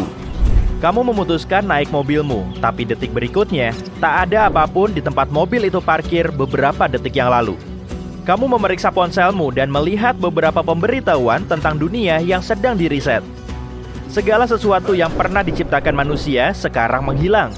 Kamu masih memegang HP-mu yang perlahan terasa semakin ringan dan ringan, hingga ponselmu pun benar-benar hilang. Ini terjadi di seluruh dunia. Menara Eiffel, piramida Giza, gedung Empire State, semuanya telah lenyap. Kamu pun mencoba mencari tempat bersembunyi sampai bencana ini berakhir. 2 tahun kemudian, kamu terbangun di sebuah gua bersama orang lain. Segala sesuatu yang dihasilkan dari kerja keras manusia selama berabad-abad telah menghilang dari muka bumi. Hanya manusia, hewan, dan alam yang tersisa. Kotamu sekarang menjadi tanah tandus yang luas dengan sedikit pepohonan yang tumbuh di sana-sini. Kamu berkumpul bersama mantan tukang cukurmu, manajer toko buku komik, pembuat roti, dan tetangga juga temanmu. Kamu keluar dari gua untuk mengambil beberapa tanaman yang kamu tanam di awal musim. Tidak ada bangunan yang menghalangi pandanganmu. Kamu dapat melihat pegunungan nun jauh di sana. Disitulah kota terdekat berdiri sebelumnya. Di sana ada pesisir pantai tempat kamu pernah jogging dulu. Tanah dipenuhi dengan satwa liar. Banyak rakun, luwak, oposum, dan kucing liar berkeliaran di lingkungan sekitar. Di sebelah taman kecilmu ada api unggun besar tempat kamu memasak makanan dan mengadakan pertemuan malam. Tak seberapa jauh kamu bisa melihat sumur. Sebelumnya ada jaringan pipa tua di bawah sana. Tetapi ketika dunia diriset, semua menghilang. Satu-satunya yang tersisa di bawah tanah adalah air yang sekarang kamu gunakan untuk minum. Polisi di komplekmu dulu sekarang menjadi pemimpin. Dia berdiri di atas sebatang kayu dan berkata hanya ada waktu seminggu sebelum air benar-benar habis. Kamu harus pindah ke lokasi lain dengan sumber air baru. Kamu menyelesaikan pekerjaanmu dan tidur siang sebentar karena kamu mendapat tugas jaga malam. Kamu berjalan berkeliling. Tak ada polusi cahaya lagi, dan cahaya bintang terhampar di atas langit. Ada 2 orang lain yang juga berpatroli di area tersebut. Tiba-tiba, kamu melihat sesuatu bergerak di kejauhan. Kamu memerhatikan dengan seksama dan melihat seekor rubah. Hewan itu menuju ke kandang ayam. Kamu pun berlari ke arahnya lalu mengusirnya. Hari pindahan pun tiba. Semua orang mengemas semua barang mereka ke dalam tas yang terbuat dari tali dan mulai berjalan. Hanya ada 1 kuda yang membawa persediaan dan air untuk semua orang. Perjalanan menuju danau ini akan memakan waktu sekitar seminggu dengan berjalan kaki. Kamu melewati dataran yang dulunya adalah jalan raya antar provinsi. Matahari bersinar terik dan kelompokmu bergerak sangat lambat. Di jalan, kamu bertemu karavan nomaden lain yang menjual berbagai barang. Di malam hari, kamu mendirikan kemah di sebelah pom bensin tua. Bangunannya sudah tidak ada, tapi fondasinya masih tersisa. Seminggu kemudian, kamu akhirnya berhasil mencapai pegunungan di dekat danau dan memasuki hutan. Kamu harus menanjak hampir sepanjang jalan. Segera, hari menjadi gelap. Kamu harus membuat kemah di bawah naungan pohon-pohon tua. Malam itu dingin sekali, dan anggota kelompokmu berkumpul di sekitar api unggun. Kamu pun kembali berjaga malam ketika semua orang tertidur. Kamu sedang patroli ketika mendengar suara menggeram. Kamu mengawasi sekitarmu dan melihat beruang. Kamu langsung merunduk dan mencoba untuk tidak membuat suara apapun. Tiba-tiba, kamu menyadari kalau di sampingmu ada anak beruang. Makhluk penasaran itu mengendus-endus hanya beberapa langkah darimu. Sang induk beruang mengaum, memanggil anaknya. Kamu pun mundur perlahan. Semuanya baik-baik saja sampai kamu tidak sengaja menginjak ranting pohon. Si anak beruang pun mulai meratap. Ibunya melompat keluar dari balik pohon dan melihatmu. Makhluk besar itu berdiri di atas kaki belakangnya dan mengaum. Orang-orang pun terbangun dengan panik. Kamu berlari dan beruang itu mengejarmu. Pemimpin kelompok dan orang lain yang berjaga malam berhasil menakut-nakuti hewan yang ngamuk itu. Kamu memang berpengalaman menghadapi rubah dan rakun, tapi tidak dengan beruang. Inilah pengalaman pertamamu. Kamu pun sadar kalau kamu tidak berada di puncak rantai makanan lagi. Keesokan harinya, kamu melanjutkan perjalanan dengan sangat hati-hati. Banyak hewan liar, seperti singa gunung dan kucing hutan yang mengintai. Kamu akhirnya berhasil sampai ke sisi lain gunung dan melihat danau. Ini adalah area luas yang dulunya merupakan tempat perkemahan umum. Sekarang, ada beberapa pemukiman yang dibangun di dekat perairan. Kelompokmu tidak terlalu besar. Itu sebabnya kamu menetap di dekat sungai yang mengalir keluar dari danau. Kemudian membangun gubuk di sebelah air terjun dan terus bekerja sebagai petani. Kamu bertemu orang-orang yang luar biasa dari pemukiman lain. Mereka dulunya merupakan ilmuwan, insinyur, musisi, dan dokter. Para ilmuwan mencoba mencari cara untuk membangun kembali peradaban dengan teknologi, tapi kemungkinan akan memakan waktu puluhan tahun. Langkah pertama berhasil diambil dengan membuat oven, panci, dan wajan dari tanah liat. Mereka juga membangun dermaga di danau dan kano untuk memancing dan transportasi. Beberapa bulan berlalu, sistem irigasi menggunakan air danau telah berhasil dibangun. Para insinyur di pemukiman bahkan telah membuat sistem perpipaan yang mengalirkan air bersih ke setiap rumah. Sekarang, para ahli ini sedang membangun bendungan kecil untuk menghasilkan listrik, meski mungkin memakan waktu berbulan-bulan agar dapat terwujud. Pemukiman berkembang semakin besar setiap minggunya. Gubuk-gubuk baru dibangun sepanjang waktu. Seorang tukang kayu telah membuat bengkel untuk membuat furniture dan peralatan. Kamu tidak lagi harus patroli di malam hari dan dapat fokus sepenuhnya pada pertanianmu. Sejak segala yang diciptakan manusia lenyap, manusia menjadi jauh lebih sehat dan lebih kuat dari sebelumnya. Tidak ada yang duduk berleha-leha di rumah dengan mata tertuju pada ponsel atau layar TV. Asap yang menutupi perkotaan pun menghilang. Kehidupan laut berkembang pesat. Tidak ada polusi dan pepohonan sekarang tumbuh di tempat yang dulunya gundul. Semua orang bepergian dengan berjalan kaki atau dengan kuda dan keledai. Hewan-hewan ini dikembangbiakan sebagai alat transportasi. Jumlahnya jadi banyak. Kegiatan ekonomi pun telah berubah. Semua orang menawarkan tenaga mereka dengan imbalan makanan atau hal-hal lain yang mereka butuhkan. Semua orang harus berkontribusi jika ingin tinggal di pemukiman. Ada beberapa perantau yang tinggal sendiri, tapi tidak mudah bertahan hidup di alam liar tanpa bantuan orang lain.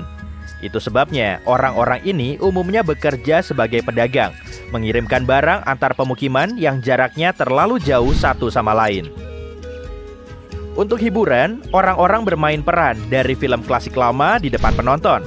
Ada yang berhasil membuat gitar, seruling, dan alat musik perkusi dari nol. Sekarang, kamu dapat menonton konser di malam hari.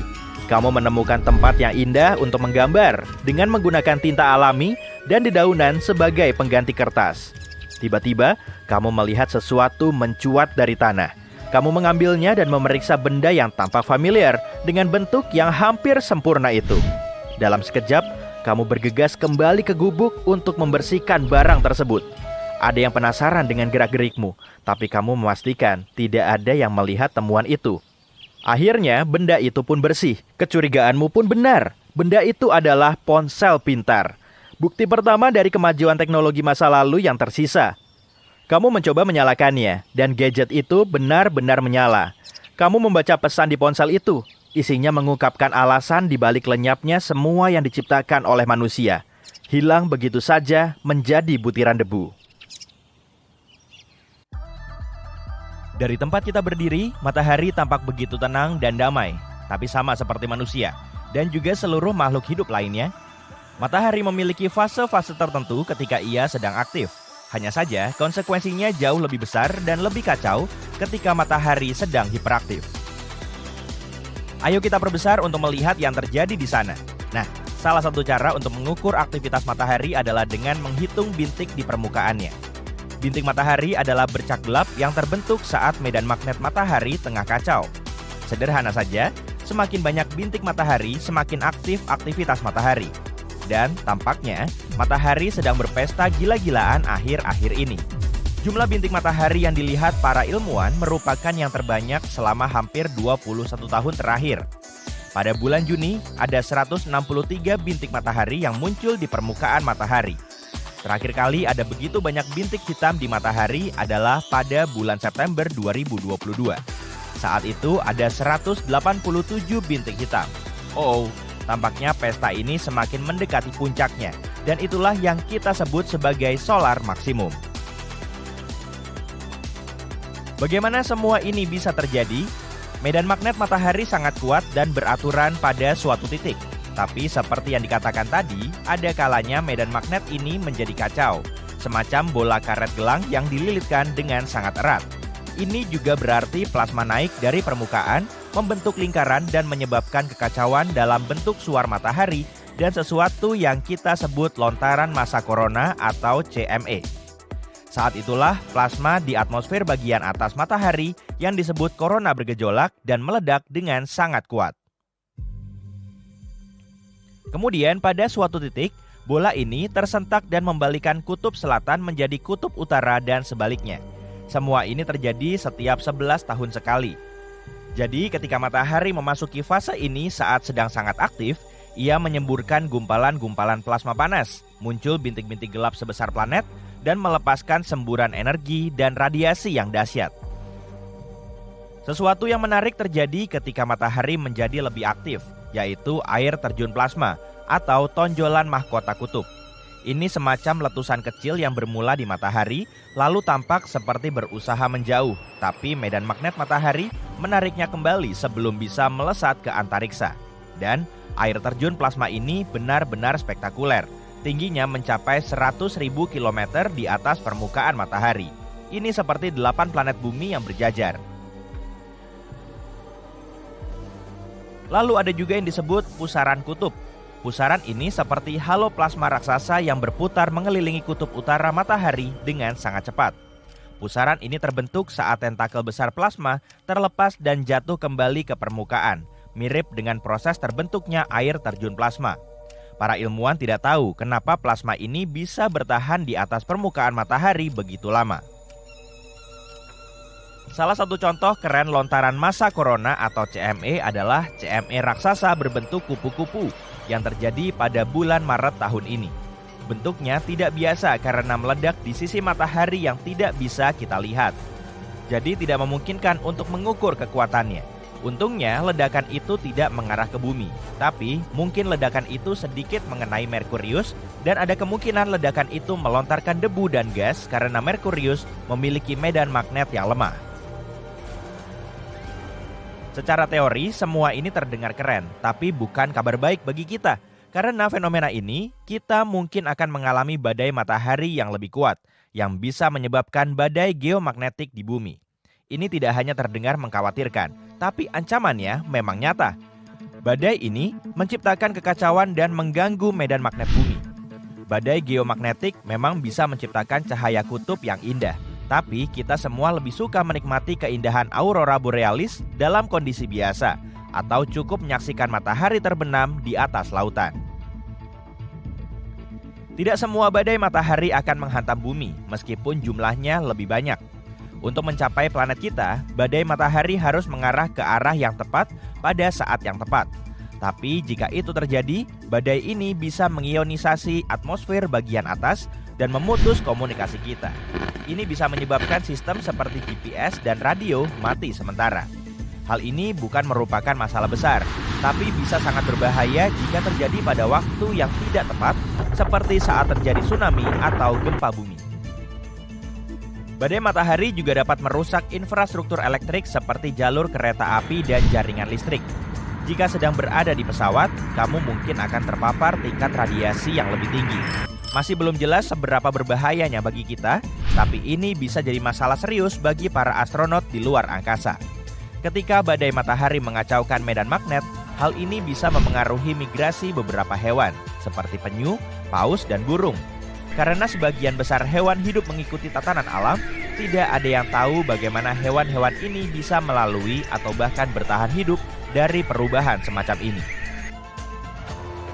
Dan ketika matahari sedang dalam aktivitas maksimumnya, satelit-satelit di luar angkasa juga dalam masalah. Kita punya banyak sekali satelit di luar angkasa, dan ketika atmosfer bagian atas menjadi lebih padat karena semua perubahan ini, hal ini bisa mendorong satelit-satelit ke berbagai arah. Satelit-satelit itu bisa saja saling bertabrakan atau bahkan jatuh kembali ke bumi, yang sekali lagi hanya keren di film-film pahlawan super yang bisa mengatasinya dengan mudah. Semoga saja kita bisa terhindar dari badai matahari yang besar seperti peristiwa Carrington. Ceritanya mirip. Pada bulan Agustus 1859, para astronom di seluruh dunia menyaksikan jumlah bintik matahari semakin bertambah banyak. Salah satunya adalah seorang pria bernama Richard Carrington. Pada awal September, ia sedang membuat sketsa bintik matahari ketika tiba-tiba ia dibutakan oleh kilatan cahaya. Kejadian itu berlangsung sekitar 5 menit, tapi sungguh spektakuler. Ia menggambarkannya sebagai suar cahaya putih. Itu adalah lontaran massa corona yang sangat kuat, dan hanya dalam 17,6 jam, badai ini melintasi jarak antara matahari dan planet tempat tinggal kita. yaitu sejauh 145 juta kilometer dan melepaskan kekuatannya ke arah kita. Padahal, biasanya butuh waktu berhari-hari.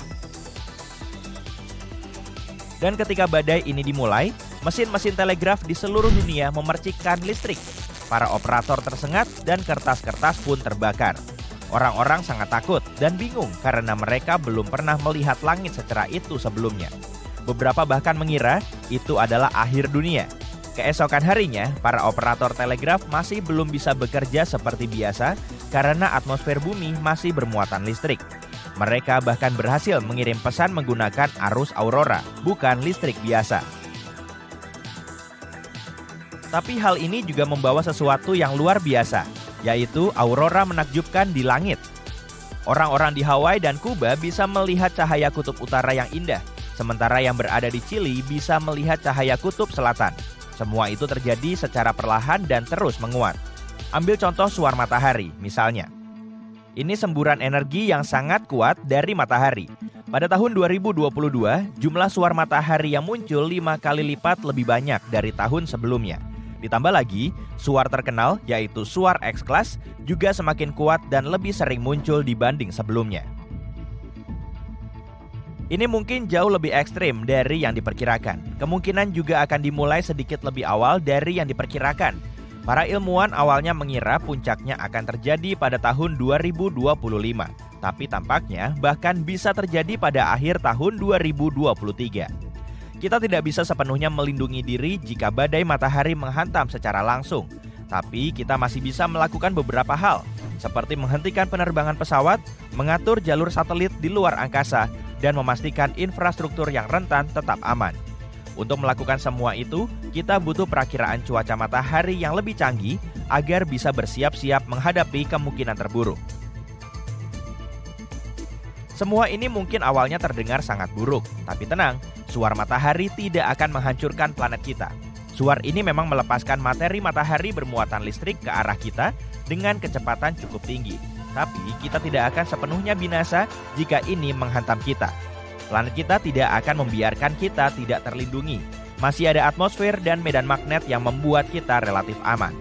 Atmosfer bumi yang tebal layaknya perisai yang menghalangi radiasi membahayakan. Jadi, suar matahari ini akan banyak berdampak pada teknologi, tapi tidak akan menghancurkan bumi. Tampaknya kita benar-benar punya pahlawan super ya. Kita sedang terbang melewati planet-planet di tata surya, melewati Mars, Jupiter, Saturnus, Uranus, dan Neptunus. Kemudian kita melaju ke ruang gelap di luar ujung dunia kita. Kita telah sampai di tempat tujuan. Ini adalah awan Oort. Awan Oort merupakan wilayah hipotetis di sekitar tata surya yang berisi banyak sekali asteroid dan balok es. Kemungkinan di sana komet terbesar dalam sejarah manusia telah lahir. Dan kini komet itu mengarah ke matahari. Bernardinelli Bernstein ditemukan secara tidak sengaja dalam suatu survei energi gelap. Teleskop di bumi diarahkan keluar angkasa yang jauh. Tujuan utamanya adalah mempelajari lebih lanjut tentang bagaimana alam semesta berkembang. Para astronom juga ingin membuat peta alam semesta yang dapat diamati dengan lebih mendetail. Ilmuwan menganalisis lebih dari 80.000 gambar dan menemukan suatu objek bergerak. Lokasinya sangat dekat dengan bumi. Diameternya besar sekali, 100 km, atau setara dengan lebar Danau Michigan. Komet ini sudah aktif dengan ekor panjang di belakangnya. Biasanya, komet mendapat ekor saat mendekat ke matahari. Panas matahari menghangatkan permukaan komet, kemudian materi ringan seperti es mulai menguap. Lalu awan uap dan debu terbentuk, membentang jauh di luar komet. Bernardinelli Bernstein terlalu jauh dari matahari untuk mulai memanas. Artinya, permukaannya punya komposisi berbeda. Mungkin terbentuk dari karbon monoksida padat. Ini meningkatkan terangnya komet. Makanya, komet ini dapat dilihat menggunakan teleskop di bumi. Kita bisa membandingkan Bernardinelli Bernstein dengan meteorit terbesar yang pernah jatuh di bumi. Sekitar 66 juta tahun lalu, planet kita ditabrak meteorit selebar 10 km. Saat itu, gelombang ledakan dari tabrakannya mengelilingi bumi beberapa kali. Gelombang tsunami yang disebabkan olehnya lebih tinggi dari gedung pencakar langit tertinggi, dan energi dari ledakannya membakar area di sekitarnya. Hampir semua makhluk hidup, termasuk dinosaurus dan ikan prasejarah, punah. Meteorit ini meninggalkan kawah yang ukurannya 3 kali Manhattan. Tempat itu kaya akan belerang. Lalu zat ini menguap karena panas yang abnormal dan berkumpul menjadi awan besar. Ini menyebabkan hujan asam yang membasahi bumi selama beberapa minggu selanjutnya. Komet yang baru kita temui ini 10 kali lebih besar. Kalau komet ini terbang ke bumi, kamu akan melihatnya dengan mata telanjang jauh sebelum tabrakan terjadi. Bentuknya mirip bintang yang bergerak di langit malam. Beberapa hari sebelum komet mencapai bumi, kamu dapat melihatnya bahkan pada siang hari. Kamu juga bisa melihat ekornya yang panjang. Saat komet ini menembus atmosfer, suara ledakan yang begitu keras akan muncul hingga kamu bisa mendengarnya di belahan bumi lain. Saat itu terjadi, komet akan mulai memanas karena bergesekan dengan udara dan mulai terbakar. Puing-puing yang tak terhitung jumlahnya akan memisahkan diri dari meteorit utama dan jatuh ke bumi. Segera setelah Bernardinelli Bernstein menyentuh permukaan bumi, kita akan melihat kilatan cahaya yang begitu terangnya hingga dapat mengalahkan matahari. Dalam sepersekian detik, energi berukuran kolosal akan berubah menjadi panas. Ini akan menciptakan ledakan terdahsyat dalam sejarah planet kita. Sebongkah tanah besar akan terlepas dan terlempar ke udara. Gelombang ledakannya akan membakar apa saja dalam radius beberapa ratus kilometer. Apinya akan terus menyebar ke segala arah, menekuk dan mematahkan pohon. Pada akhirnya, gelombang ini akan mencapai pegunungan salju dan memicu longsor besar yang akan menutup banyak desa. Gelombang ledakan akan mengitari bumi, menghancurkan kaca gedung di semua benua. Saking tingginya, gelombang tsunami yang terjadi akan menutup seluruh kota pesisir. Gempa bumi yang paling kuat dalam sejarah akan menghancurkan tanah dan menciptakan retakan yang dalam. Setelah tuburukan terjadi, miliaran ton debu dan abu akan naik ke udara. Awan hitam raksasa akan sepenuhnya menghalangi sinar matahari. Bumi akan masuk ke dalam kegelapan. Semua puing di udara mulai meleleh. Semua berubah menjadi lava cair dan jatuh kembali ke permukaan, menyebabkan lebih banyak kerusakan. Abu dan debu di udara menutupi matahari selama beberapa bulan ke depan. Selama waktu ini, suhu di bumi akan turun beberapa derajat. Meski bersembunyi di tempat penampungan dan bunker dalam tanah, orang-orang serta semua organisme hidup lainnya di bumi takkan bisa bertahan dari kejadian ini. Untungnya, Bernardinelli Bernstein takkan mendekati bumi. Saat ini, komet itu berjarak sekitar 20 unit astronomi dari matahari, atau 20 kali jarak bumi ke matahari.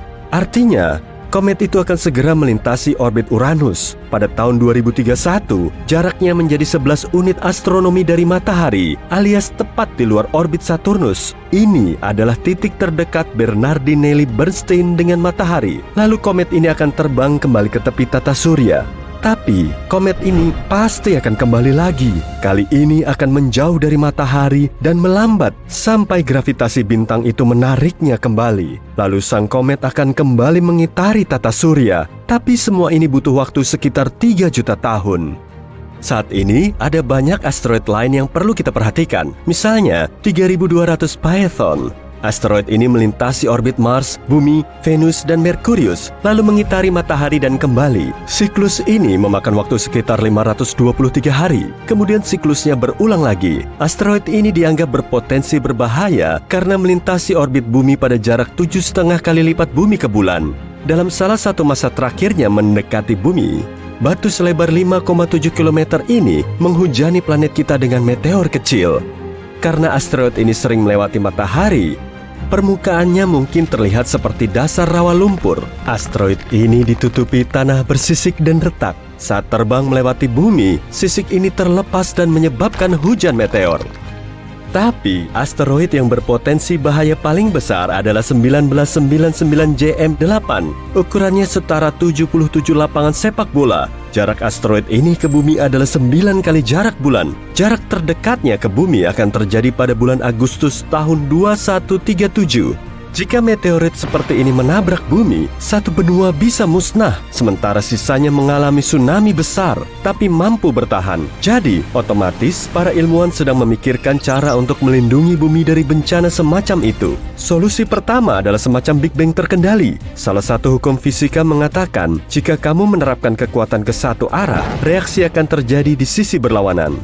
Jadi, jika kita melihat asteroid yang akan menabrak bumi, kita harus mengirim roket ke arahnya. Dengan begini, kita bisa menghasilkan ledakan terkendali, bukan di dalam, melainkan tepat di atas permukaannya. Ledakan ini akan diarahkan ke atas, dan asteroid yang kita incar akan bergeser ke bawah. Pergeseran kecil ini sudah cukup untuk mengubah lintasan asteroid. Lalu, asteroid ini akan terbang melewati bumi. Cara lainnya adalah mengirim benda berat, seperti pesawat antariksa, ke objek angkasa ini. Setiap objek berat punya gravitasi sendiri. Jadi, pesawat antariksa itu harus terbang dekat dengan asteroid dan akan menarik pesawat ke permukaannya. Tapi mesin pesawat antariksa kita akan menolak. Pesawat itu pun mulai menarik asteroid ke arah berlawanan. Ini akan mengubah lintasan asteroid dan planet kita akan tetap utuh. Kita juga bisa menabrak asteroid dengan pesawat antariksa tadi. Boom!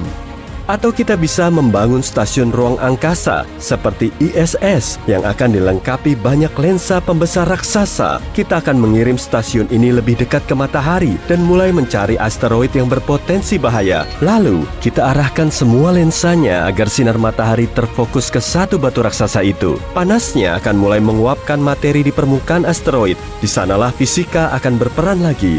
Materinya akan menguap ke atas dan asteroid akan bergerak ke bawah. Kita juga bisa membungkus asteroid menggunakan kertas reflektif, semacam aluminium foil. Biasanya, objek ruang angkasa menyerap sebagian besar sinar matahari. Tapi jika asteroid ditutupi begini, sinarnya akan memantul. Ini akan menciptakan kekuatan mendorong yang lemah. Itu seharusnya cukup untuk menghindari tabrakan. Kita juga bisa menambatkan mesin roket ke asteroid. Dengan begini, kita bukan cuma bisa mengubah lintasannya, tapi juga mengendalikannya. Namun, semua ini tergantung ukuran asteroid yang kita incar dan jumlah mesin roket kita. Kemudian, kita bisa menggunakan batu besar ini untuk menabrakkannya ke asteroid lain yang lebih besar. Asap dan kobaran api mulai menyembur ke angkasa sebelum roket diluncurkan. Delta IV Heavy menjadi salah satu roket tercanggih yang pernah dibuat manusia. 3 mesin besarnya mampu membakar bertonton bahan bakar untuk membantunya terus meninggi. 2 pendorong di bagian samping mulai terlepas dari pendorong utamanya agar roket terus melambung. Dan saat memasuki orbit, roket ini melepaskan muatannya. Nah, ini adalah Parker Solar Probe alias pesawat antariksa pertama yang bisa mendekati matahari. Kali ini kita akan mengikuti perjalanannya dari awal. Probe ini diluncurkan pada tanggal 12 Agustus 2018 menuju bintang induk kita sejauh 150 juta kilometer dari bumi. Angka segini kurang lebih setara dengan 390 kali jarak bumi ke bulan atau hampir 30.000 kali jarak Sabang ke Merauke. Partikel cahaya matahari mencapai permukaan bumi dalam waktu 8 menit dan roket konvensional kita menempuh jarak yang sama selama lebih dari 200 hari. Tapi Parker Solar Probe bisa terbang lebih ngebut berkat manuver gravitasi. Dalam perjalanannya dari bumi ke matahari, probe ini mengitari Venus. Jadi Parker Solar Probe perlu memasuki medan gravitasi Venus hingga ketarik ke dalamnya. Dengan begini, daya dorongnya akan bertambah tanpa perlu buang-buang bahan bakar. Setelah mengorbit 1 kali, mesin probe mulai mengubah lintasannya hingga menjauhi orbit Venus. Tujuannya agar kecepatan probe terus bertambah. Pada tanggal 5 November 2018 lalu, Parker Solar Probe mendekati matahari untuk pertama kalinya. Tapi sebelum mepet ke permukaan matahari, wahana ini perlu masuk ke orbitnya dan harus melakukan manuver gravitasi sampai berkali-kali lipat. Baru setelah itu, probe bisa mengitari objek terberat dan terkuat di tata surya kita ini. Dan tiap kali berputar, kecepatannya semakin naik. Parker Solar Probe terus bergerak di antara titik perihelion dan aphelion. Jadi begini, di sini ada matahari dan di sini orbit probe kita bentuknya elips. Nah, titik terdekat dengan matahari dinamakan dengan perihelion. Matahari menarik probe ke titik ini dengan kecepatan tinggi, kemudian probe mulai menjauh dari sang bintang. Kecepatan dan energinya masih tetap tinggi, tapi bisa tertahan karena melawan gaya gravitasi sang bintang. Jadi perlahan probe ini mulai melambat, kemudian Parker Solar Probe akan kehilangan semua akselerasinya di titik aphelion. Karena gaya gravitasi matahari lebih kuat, probe mulai ketarik lagi menuju matahari dengan kecepatan tinggi. Probe tersebut mengitari orbit yang stabil sampai berkali-kali, tapi kemudian orbitnya berpotongan dengan Venus lagi. Dengan menambah manuver gravitasinya sekali aja, lintasan Parker Solar Probe mulai bergeser dan kecepatannya makin naik. Titik perihelion orbitnya juga mendekati matahari. Wahana ini kemudian mengitari orbit barunya sampai beberapa kali. Dan sekali lagi, probe mendekati Venus lalu kembali mendekati matahari. Tiap berdekatan dengan Venus, lintasan probe akan berubah dan perlahan mengurangi jaraknya dari bintang kita. Pada bulan April 2021, Parker Solar Probe akhirnya bisa mepet ke matahari hingga menyentuh koronanya. Meski jarak antara probe dan matahari saat itu masih relatif jauh, yaitu 8,5 juta kilometer. Oke, kita amati struktur bintang induk kita dulu ya. Di sini sudah ada ilustrasi matahari yang terbelah menjadi dua. Nah, ini adalah inti matahari. Ukurannya 1/4 kalinya diameter matahari. Densitasnya 150 kali lebih tinggi dari air, dan karena tekanan dan suhunya sangat ekstrim, di dalamnya terjadi reaksi nuklir. Hidrogen berubah menjadi helium hingga menghasilkan panas dan radiasi yang melimpah. Lapisan ini disebut zona radiasi, dan dari sini panas dipindahkan ke lapisan lain. Tapi foton di sini nggak bergerak keluar, melainkan ke segala arah hingga terpancar berkali-kali. Para ilmuwan meyakini foton cahaya bisa merambat dari inti matahari ke lapisan lain kurang lebih selama 10.000 hingga 170.000 tahun. Kemudian ada zona konveksi atau permukaan matahari. Tapi di sini nggak ada permukaan padat karena semuanya berwujud lautan plasma panas. Bentuknya mirip sarang lebah akibat plasma panas bergerak naik dari lapisan bawahnya, kemudian menghasilkan struktur mirip mini. Saat bagian tengahnya masih panas, tepiannya mulai dingin hingga ngebentuk pola cantik di permukaan matahari.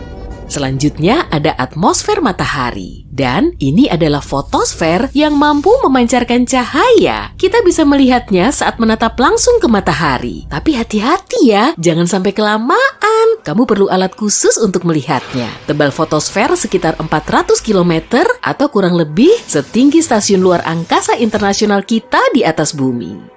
Nah, kalau yang ini namanya kromosfer atau lapisan warna. Lapisan ini mampu memberi rona kemerahan pada matahari kita. Dan di sini juga ada tonjolan surya berupa emisi materi kuat yang keluar dari permukaan matahari. Kecepatannya bisa mencapai 700 km per detik. Tapi materi ini akan tertangkap oleh medan magnet matahari dan tertarik lagi. Selanjutnya ada korona atau bagian terluar matahari yang pancarannya paling kuat. Bagian ini bisa terlihat saat ada gerhana, yaitu ketika posisi bulan menutupi matahari. Maka kita bisa melihat cahaya di sekitar sang bintang. Sebetulnya itu adalah korona, ukurannya bisa mencapai jutaan kilometer di sekitar matahari. Dan Parker Solar Probe bisa mepet ke area ini.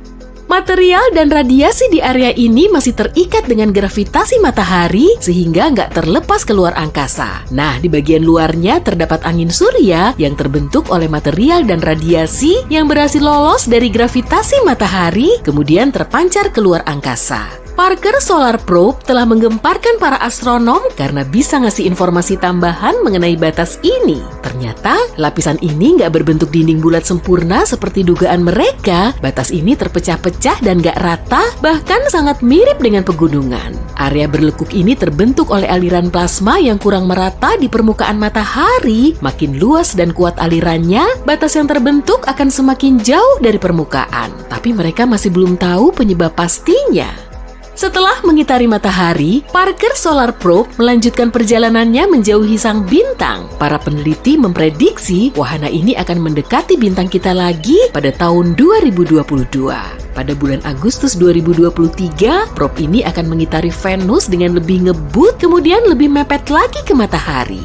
Parker Solar Probe akan mendekati Venus pada tahun 2024 dan semoga aja wahana ini bisa tahan terhadap suhu dan radiasi ekstrim matahari. Nah, untungnya para ilmuwan sudah memikirkan kemungkinan ini. Di sisi probe ada perisai matahari yang bisa menghadap ke sang bintang. Ukurannya sebesar jendela rumah dan tebalnya sekitar 10 cm. Perisai ini terbuat dari bahan khusus yang bisa menahan suhu sampai 1370 derajat Celcius atau 6 kali lipatnya suhu oven kita. Bodinya terbuat dari bahan putih yang mampu memantulkan cahaya matahari. Semua peralatan ilmiah ditaruh di tengah-tengah bayangan perisai ini. Dan kalau cahaya matahari menyinari bagian bodi probe yang nggak terlindungi, semua peralatan akan mati cuma dalam hitungan sepersekian detik. Parker Solar Probe dilengkapi dengan instrumen investigasi medan elektromagnetik. Sistem ini digunakan untuk mengukur medan listrik dan magnet, gelombang radio, suhu, dan densitas plasma. WISPER atau penangkap gambar Wide Angle Parker Solar Probe adalah teleskop optik yang bertugas mengabadikan foto plasma cantik yang bergerak di dalam korona matahari. Inilah yang bisa kita lihat saat gerhana matahari. Solar Winds Electrons Alphas and Protons Investigation mengukur proton, elektron, dan ion helium. Dengan begini para ilmuwan bisa menganalisis angin surya. Teknologi kita sering rusak dibuatnya. Suar yang tiba-tiba muncul di permukaan matahari bisa menyebabkan angin surya. Peristiwa ini bisa membakar chip di satelit yang mengitari bumi. Karena para ilmuwan juga terus melakukan penelitian di ISS, kita perlu tahu lebih banyak tentang angin surya dan cara melindungi diri darinya. Selagi Parker Solar Probe melanjutkan penelitiannya, ada sejumlah catatan penting yang telah ditorehkan. Probe ini menjadi objek buatan manusia yang paling dekat dengan matahari, kecepatannya juga paling ngebut, bahkan saat terakhir kali berdekatan dengan matahari, kecepatannya mencapai 162 km per detik. Berarti probe ini bisa menempuh jarak dari Sabang sampai Merauke cuma dalam waktu 30 detik. Dan perjalanan mengitari bumi cuma akan ditempuh dalam waktu 4 menit. Perjalanan ke bulan dengan pesawat antariksa seperti ini cuma akan memakan waktu selama 40 menit. Dan pada tahun 2025, Parker Solar Probe akan sampai pada jarak terdekatnya ke matahari secepat 700.000 km per jam. Meski begitu, kecepatan ini cuma 0,064%-nya kecepatan cahaya.